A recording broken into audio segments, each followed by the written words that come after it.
In the blistering heat of the Iraqi desert, a discovery emerged from the sands that would haunt the annals of history.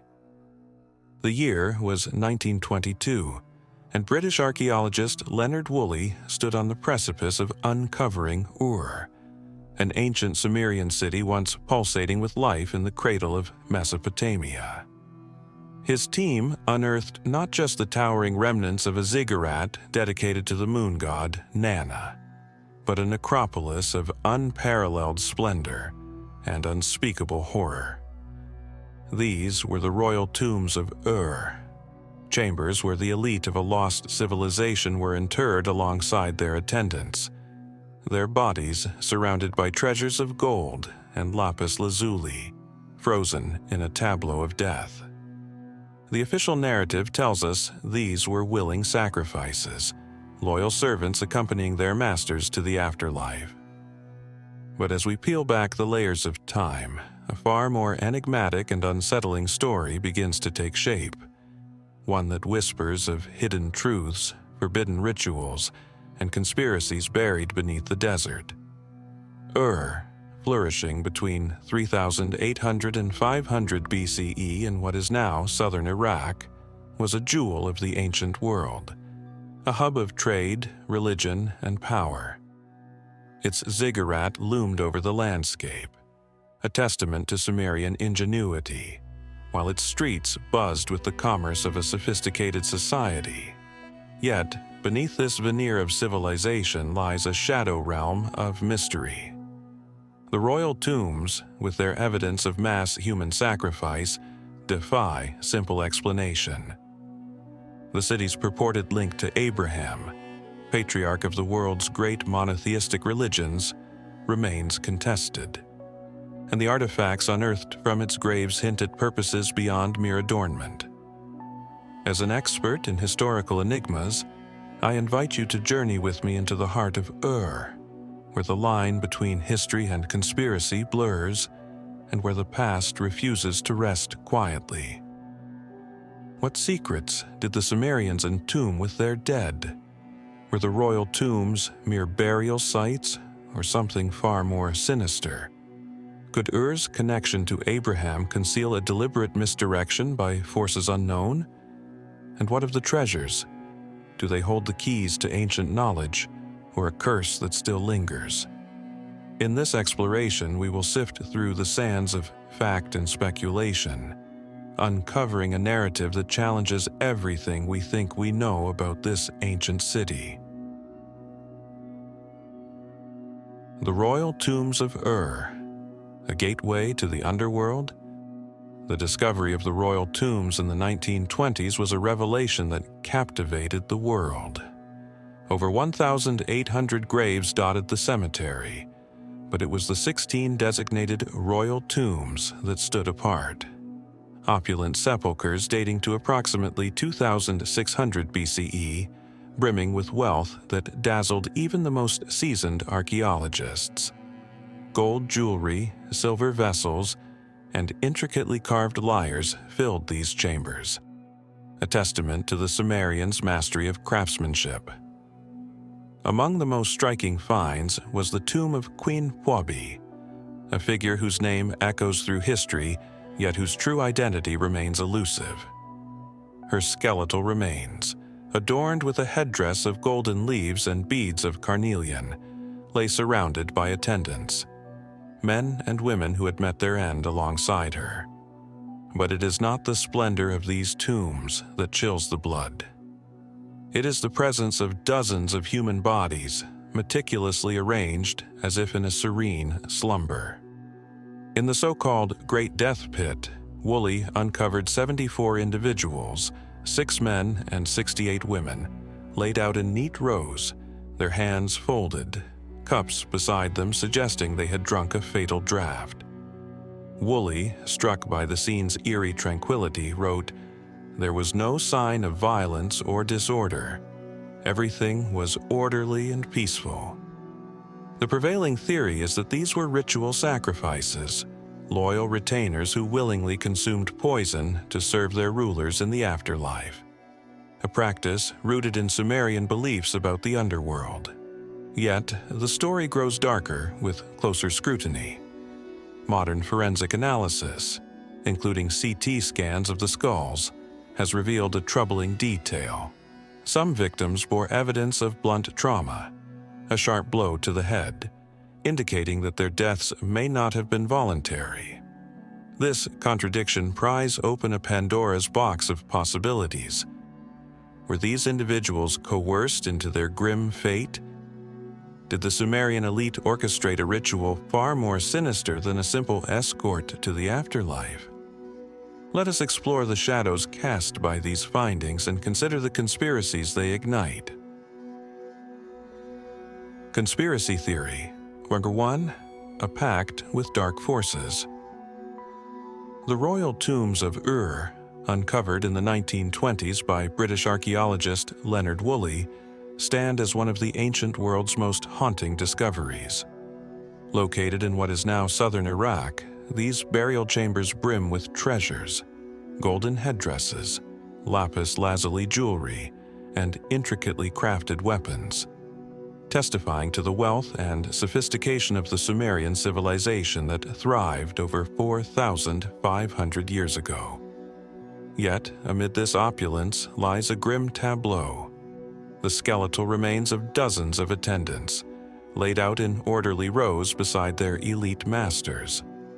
Mainstream archaeology interprets these deaths as voluntary sacrifices, loyal retainers who drank poison to serve their rulers in the afterlife. But what if this explanation is too simple, too sanitized? What if the mass sacrifices were not acts of devotion, but offerings in a chilling pact with dark, malevolent forces, a bargain struck by Ur's elite for power, immortality, or forbidden knowledge? The tombs, a scene of order and mystery. To unravel this theory, we must first picture the tombs as Woolley found them. The Great Death Pit, one of the most striking discoveries, contained 74 bodies, 6 men and 68 women, arranged with eerie precision. Some wore elaborate headdresses. Others clutched cups that may have held a lethal draught. Nearby, the tomb of Queen Pwabi revealed a similar scene, her body adorned with gold, surrounded by attendants who met the same fate. The mainstream view holds that these individuals willingly sacrificed themselves, a cultural practice rooted in the Sumerian belief that the dead required servants in the afterlife. Yet, the sheer scale of these deaths and the meticulous staging of the bodies suggest a ritual of profound, perhaps sinister significance. Forensic evidence deepens the mystery. CT scans of some skulls reveal blunt force trauma, sharp blows that shattered bone, indicating that not all deaths were peaceful. This raises a troubling question. Were some attendants coerced or killed against their will? If so, the image of voluntary sacrifice crumbles, and a darker purpose emerges. Could these lives have been taken to appease or summon entities beyond the natural world? Sumerian beliefs, a dance with light and shadow. The Sumerians inhabited a universe alive with divine and demonic forces. Their pantheon included gods like Anu, the Sky Father, and Enlil, the Stormbringer, but also a host of lesser-known spirits and demons that haunted the edges of existence.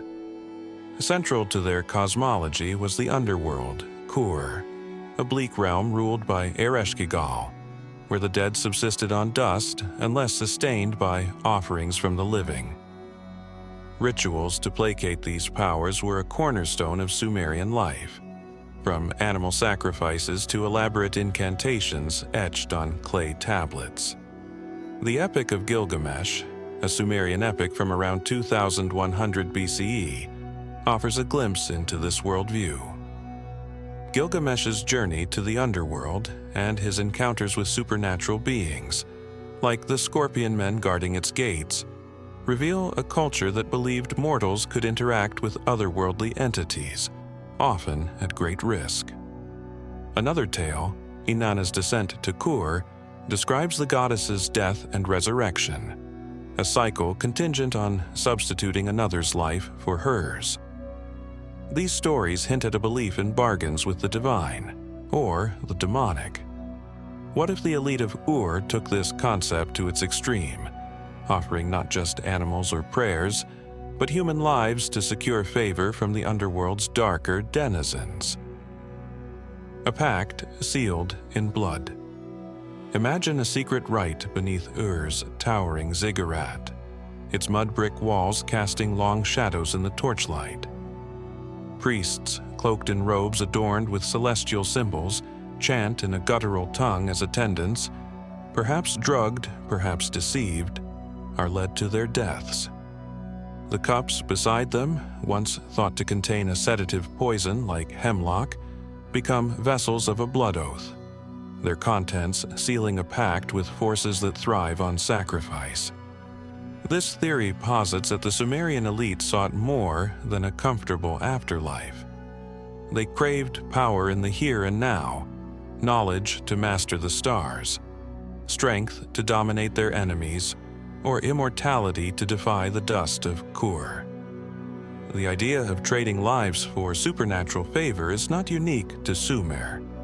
Across cultures, from the Faustian legends of Europe to the crossroads deals of American folklore, blood pacts resonate as a primal archetype. In Ur, where the elite wielded influence over a civilization that pioneered writing and astronomy, the allure of forbidden wisdom would have been irresistible. The tomb's artifacts, golden daggers, ceremonial lyres, and lapis lazuli beads sourced from distant lands, might have been more than status symbols. Lapis, prized for its deep blue hue, was believed to hold mystical properties in ancient cultures. Could it have been a conduit, a key to unlocking the gates of another realm? Extraterrestrial whispers, a fringe twist. Some fringe theorists stretch this conspiracy further, suggesting that the dark forces were not demons of Sumerian lore, but extraterrestrial beings. The Anunnaki, a group of deities described as descending from the heavens, feature prominently in Sumerian myths. Modern pseudo-historians like Zecharia Sitchin have claimed these were alien visitors who gifted humanity with knowledge and demanded tribute in return. While dismissed by scholars, the idea aligns with the Sumerians' own records of gods arriving from the sky. Could the sacrifices have been offerings to these celestial entities, the tombs a site of cosmic exchange? The precision of Sumerian astronomy, mapping planets invisible to the naked eye, lends a whisper of plausibility to this wild speculation. Challenging the narrative. Anomalies and questions. The conventional explanation that these were cultural sacrifices akin to those in ancient Egypt or China relies on the assumption of consent. Yet, the evidence of violence, the vast number of victims, and the tomb's enigmatic features challenge this view. Why were some attendants killed with blows to the head, while others sipped poison? Why the precise arrangement of bodies, as if each played a role in a larger ritual? Hidden passageways and undeciphered carvings within the tombs hint at secrets yet to be unveiled. Were these crypts built to contain something or someone invoked by the sacrifices? The standard of Ur, a wooden box inlaid with scenes of war and peace, might hold clues. Beyond its historical depiction, could its imagery encode the terms of the pact, a silent testament to a deal with the dark? Sumerian texts speak of spells to bind demons and shield the living from vengeful spirits. Perhaps the tombs doubled as prisons, trapping the forces they bargained with. A legacy shrouded in silence. The sands of Ur have long since settled over these mysteries, but the royal tombs endure as portals to a past both wondrous and terrifying. Whether the Sumerian elite struck a pact with demons, aliens, or shadows of their own making, The mass sacrifices suggest a civilization willing to pay a steep price for its ambitions. As we gaze upon the attendants' silent forms, we are left to ponder. What did they see as the darkness closed in? And what did gain or lose in its dance with the unknown?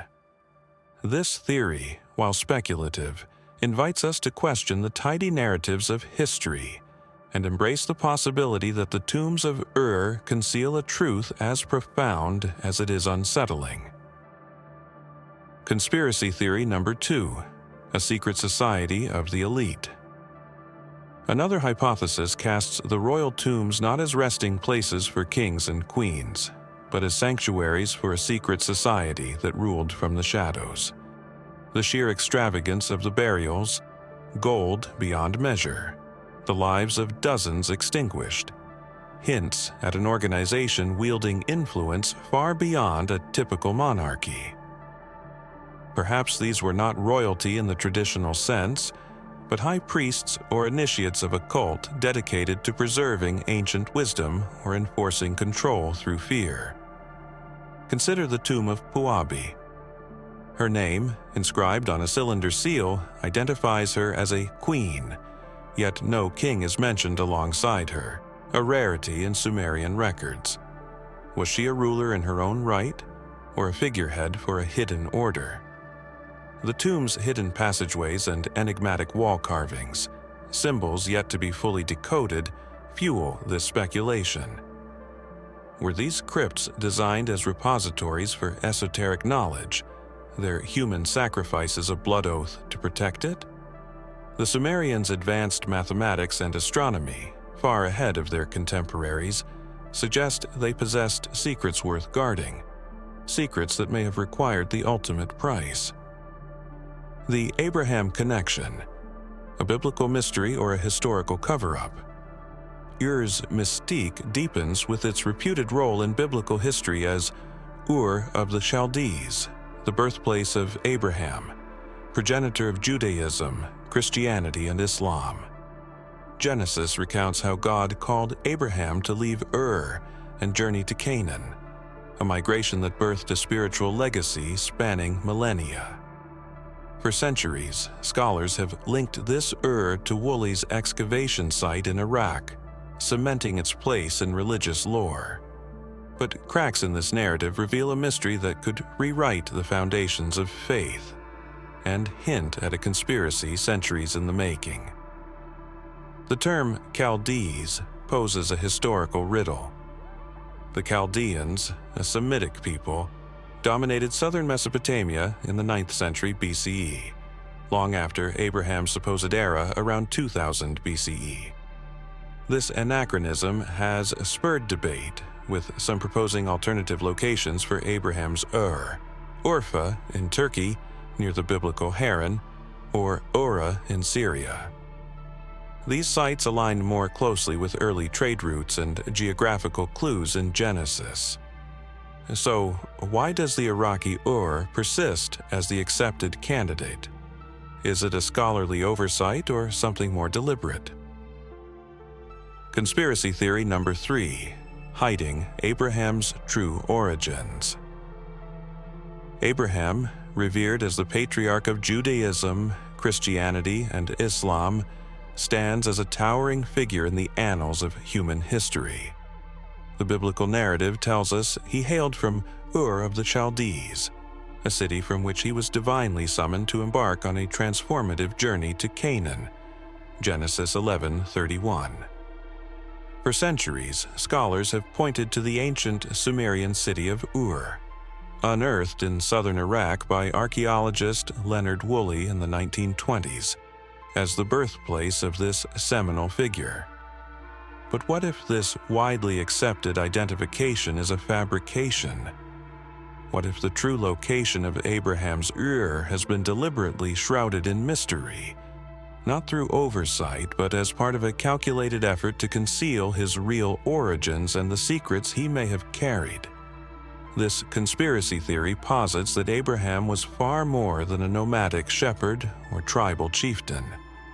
He could have been a custodian of esoteric knowledge, a member of a clandestine order, or even a conduit for wisdom that defies conventional understanding, perhaps from a lost civilization or beyond. By pinning his origins to the wrong those wielding influence, be they ancient scribes, religious hierarchs, or enigmatic elites, might have sought to erase the trail leading to his true homeland and the extraordinary truths it held. Unraveling the historical enigma. The foundation of this theory rests on discrepancies in the traditional narrative. The Bible identifies Abraham's birthplace as Ur of the Chaldees. Yet, the Chaldeans were a Semitic group that emerged in southern Mesopotamia around the 9th century BCE, hundreds of years after Abraham's presumed lifespan, circa 2000 BCE. This temporal mismatch raises a glaring question. How could Abraham's Ur be tied to a people who were not yet a historical force in his era? Scholars have long wrestled with this anachronism, often dismissing it as a later editorial gloss. But what if it hints at a deeper misdirection? Geography adds further fuel to the fire. Abraham's journey from Ur to Haran, modern-day southeastern Turkey, and then to Canaan is well documented in Genesis. If Ur were the southern Iraqi city, this route would be perplexingly roundabout, traveling northwest to Haran before doubling back southwest to Canaan. A more logical itinerary would suggest a starting point closer to Haran, such as Urfa in Turkey or Ura in Syria, both of which lie along ancient trade corridors and align better with the biblical sequence. So, why has the Iraqi Ur remained the dominant candidate? Is it mere scholarly inertia, or could it reflect a deliberate effort to steer us away from the truth? A calculated cover-up? Picture this. Abraham's true Ur was not a modest Mesopotamian settlement, but a hub of unparalleled significance, a cradle of advanced knowledge or spiritual power predating even the Sumerians. The Sumerians themselves, renowned for their abrupt cultural ascent around 3000 BCE, introduced writing, mathematics, and monumental architecture with an almost inexplicable suddenness. Could they have inherited these innovations from an earlier, forgotten civilization, one that Abraham belonged to? If his birthplace, perhaps Urfa or another northern site, was the epicenter of such a culture, his exodus might have been a mission to preserve its legacy amid impending ruin or corruption. In this light, misidentifying Ur becomes a strategic act. By tethering Abraham to the Iraqi Ur, a notable but not unparalleled site, those shaping history could have diverted attention from the real location, safeguarding its buried secrets. These might include lost technologies, astronomical insights, or even evidence of a pre-flood civilization, echoes of which resonate in both Sumerian and biblical flood myths. The ziggurat of Iraqi Ur, while striking, pales beside tales of grander edifices like the Tower of Babel, rumored to bridge earth and sky. What if the true Ur housed something even more extraordinary, a relic of cosmic significance, or a testament to forgotten ingenuity? Abraham, guardian of ancient mysteries. Let's push the boundaries further. Suppose Abraham was not merely a patriarch, but a key figure in a secret brotherhood, entrusted with preserving antediluvian wisdom. The parallels between the Sumerian epic of Gilgamesh and the biblical Noah suggest a shared memory of a cataclysmic deluge. If Abraham's Ur was a repository of such knowledge, perhaps a library, a temple, or a device linking humanity to the divine, his departure could have been a calculated move to seed this legacy elsewhere, beyond the reach of decay or conquest. This reframes his call from God as a directive from a higher authority, whether spiritual, intellectual, or otherwise, to relocate sacred truths. By anchoring his story to the Iraqi Ur, Later custodians of the narrative could have obscured this mission, ensuring that seekers would chase shadows in the Mesopotamian sands rather than unearth the real Ur's hidden wonders. Power plays across millennia. Why conceal Abraham's origins? The answer may lie in the currency of knowledge. In the ancient world, controlling access to wisdom, be it scientific, religious, or mystical, was a means of domination. If Abraham's was a font of such power, its legacy would have been a prize worth protecting. Priests in Babylon, scribes in Jerusalem, or rulers of successive empires, Assyrian, Persian, Greek, might have rewritten the story to align with their own agendas, either to claim its prestige or to suppress a rival heritage. This manipulation could have begun early, with oral traditions molded by those who stood to gain, and later cemented in written texts like Genesis. The Iraqi a known quantity, offered a convenient scapegoat, famous enough to lend credibility, yet tame enough to avoid scrutiny of more radical possibilities. A cosmic twist? For the boldest theorists, the conspiracy takes an otherworldly turn. Sumerian myths abound with tales of the Anunnaki, celestial beings who bestowed knowledge upon humanity. Some fringe scholars interpret these as signs of extraterrestrial contact, an idea bolstered by the Sumerians' advanced star charts and engineering feats.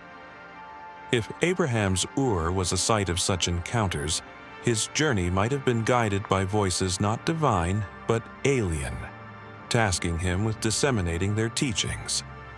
Misidentifying could then be the ultimate cover-up, shielding a truth too staggering to reveal. Conspiracy theory number 4. Artifacts of power.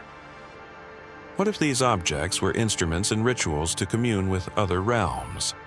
The golden daggers and ceremonial axes found in the tombs might have drawn blood to summon entities.